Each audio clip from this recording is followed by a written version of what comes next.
Welcome to my channel. My name is Temi D. If you're just seeing my face for the first time, please don't forget to subscribe, like, share, and don't forget to press the notification bell so you can be notified when I post new videos. So today I'm going to be talking about tips for saving money.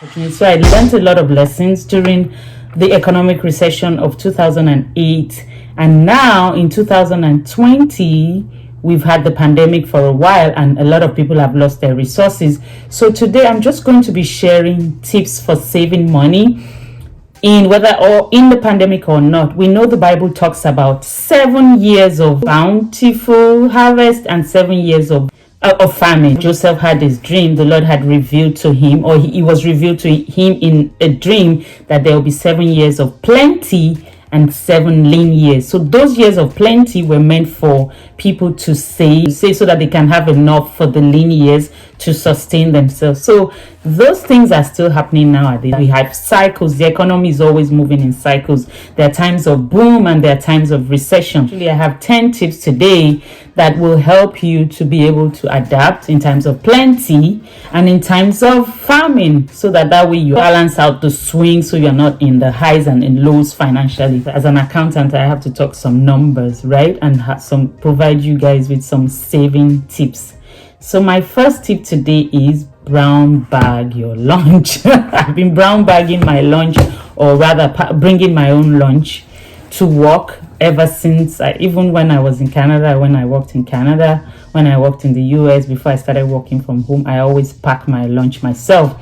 So what I do is whatever I have, maybe leftovers from the dinner of the prior day, I pack it in a bowl, I warm it up, I take it to work for lunch. So that one saves me money. Like lunch, if you want to have a good lunch, it's going to cost you about $10. So if you have $10 5 days a week, that's $50.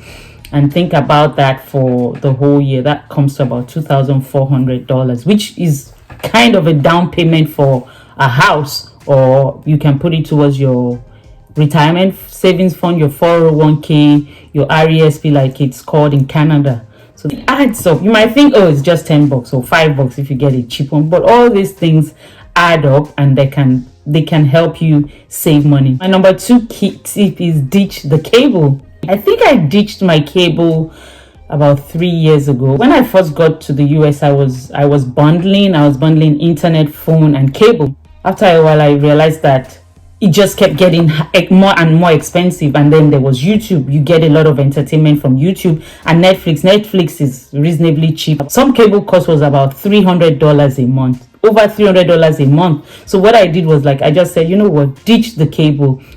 And I just switched to internet because I need internet. At first I was doing internet and phone bundled together, and then I found out that I could do some voice over internet phone, which was very cheap. I think it came to about $4 a month. So I switched to that, and I told them to give me internet alone. With internet alone, with the fastest speed internet, I can still do my work. I can still get all the entertainment I want. If you have a lot of money and you can afford cable in your budget, go for it. My number 3 point is avoid impulse buying. Impulse buying, like someone says, oh, come and buy this, and you buy. It's not in your budget, you buy. Even if you want to go to the mall to pick up powder. But if you say, I'm going to the mall, I'm just going to pick up lip gloss, lipstick, and all that, and you see these beautiful leather boots, 50% off, and you buy it, that's impulse buying. So that's one thing that might derail you in your plan to save money. My next point is buy items when they're on sale. For instance, if you're eyeing you need leather boots, right? It's winter, you need a winter jacket, you need a new pair of shoes. When I first moved to Canada, I would just go to the regular aisle to go and buy things on regular. My husband would be like, what are you doing? Go to the sales rack. So from there I learned, sometimes if you go to Macy's, when those things are on sale, you will see the most beautiful things that the prices have been knocked down, and you can easily buy those things way cheaper than they were when they first came out. So when you buy things, when you go to, especially for the kids clothes, go on the sales rack, or even if you're shopping online, go for their blowout sales, and you find out, it will interest you to know that you'll find a lot of good things that you can get on sale, and that way you are saving money. Next item is have a grocery list when you're going shopping. If you don't make a list and you go grocery shopping, you find out that you're going to buy things that you don't need. For instance, if you go to the store and they're buying this, for instance, you go to Publix and they have ice cream, buy one get one free, you get a whole tub of ice cream. Oh, it's $2. Normally it's $5, but today it's $2 and you're getting one extra free. So you buy it just because it's on sale, but it's not on your grocery list. Or else, as soon as you walk in, you are distracted, and these people know how to put things strategically positioned at the checkout counter. They put lots of things, and then your eyes are going about, wandering from left to right. Oh, which of these do I buy? Which of these are they on the grocery list? That's what I tell my kids. Is it on the list? If it's not on the list, then we're not getting it. Next item today is avoid bulk buying of perishable food items. You can buy bulk, you can buy things that are not perishable in bulk, like rice, like the oil, maybe beans, stuff like that don't go bad. But when it comes to perishable items, you might not need, if you have a large family, it's fine to buy bulk perishable items. But if you don't have a large family, why do you need 50 croissants? Because it's in a bag and you get more. If you pay, you get more for less. Meanwhile, you can't even finish them before they go bad. They'll probably expire, except maybe you want to freeze them and keep them for a long time. But if you buy all those big Sam's Club, Costco croissants and they go bad just because they were on sale, or you get two for the price of one, you end up throwing it away. I remember one time when we were in Canada, we used to go to Costco and we had this huge gallon of syrup, of pancake syrup, and we just had 2 babies. My husband was like, let's buy it. It will last us.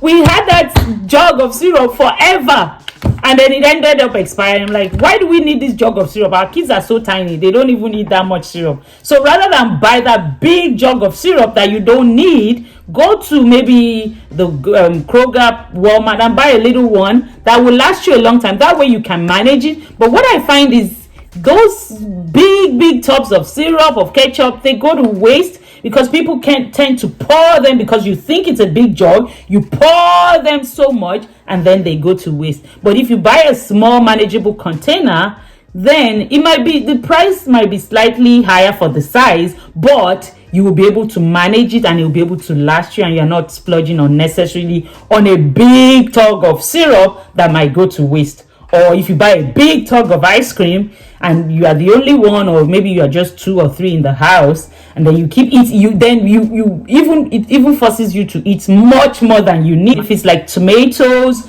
red peppers that you can freeze, that's good. You should buy those ones from the farmers market in bulk. I remember buying those loaf cakes, in Sam's. They'll package those 3 loaf cakes together. I don't need 3 loaf cakes. Why do I need to buy? Because it's packaged together and you pay $6 instead of buying one small one for $3. But let me tell you, the truth of the matter is you're spending $6 instead of $3. So that's money out. My next point is have a budget for all expenses. I know I spoke about in my last video, the one I did for 10 things I think 7 things I learned in 2020. I talked about budget. Check out that video if you have not seen it. So now it's always good to have a budget. That budget contains all your expenses, your rent, or if you're paying mortgage, your mortgage, your gas, your electricity, your phone, your entertainment. That way you can stick to it. For instance, if you have a budget of $1,000 a month on food, and for some reason you end up spending $1,002, you know that you have exceeded your budget by $200, and that way you can retract your steps and focus on paying that money back by taking maybe $200 from the next month. My next point is, in the morning, make your own coffee. You're rushing out of the house if you're working from home or you're working in the office. So sometimes we go Starbucks here and there. Some of them set us back $3 a cup every day. It's good to splurge at times, but if you want to save, save that $3 every day and put it towards something. You can put it towards saving and put it towards a down payment for your house, put it towards a vacation. My next point is bargain hunt. For instance, if you're looking for car insurance, compare prices. House insurance, compare prices. Even interest rates on mortgage, you can even compare prices to be able to get the best rate. If you see that this rate is high, check what other rates are. If you see that one insurance company is charging you higher, shop around and see. Check on Amazon, check on different sites for the best deals. So my next point, which is my 10th point today, is shop store brand items. There are some store brand items that are really good, like those gallon freezer bags. You know, there's the Ziploc, which is the name brand, but there's the store brand. You can get I think Walmart has its own store brand. I think so. Maybe Kroger might have his own store brand. But some of those things, the name brands and the store brands are almost the same quality. There's some items that you really might want to splurge on the name brands. Like, for instance, your toothpaste. If you're using Colgate, stick with your Colgate. You might not want to go with the store brand for that. If you're using like Listerine toothpaste, Listerine mouthwash, Listerine is a good brand. You might not want to go with the store brand for that because the name brand is probably better quality. For instance, there's this black eyed peas I buy at Walmart. I buy the store brand, which is the Great Value, and it's the same quality as the name brand. I've been using that black eyed peas for a while, and I find out that it's the same quality as the name brand. There's some products in Kroger, Publix. If you go with their store brand, you get a lot of good quality than having to buy the name brand. Even sometimes when you go with honey wheat bread, Publix might give you good quality on their honey wheat bread. Kroger might give you good quality on their honey wheat bread. All right, guys, so those are my 10 money saving tips.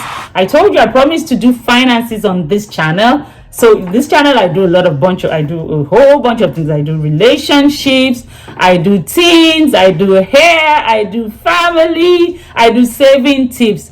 So if you have not subscribed, what are you waiting for? Please subscribe to Join Temi D family and press the notification bell so you can be notified when I post new videos. You don't want to miss it. All right, thank you so much, and thank you for my new subscribers, and see you in my next video.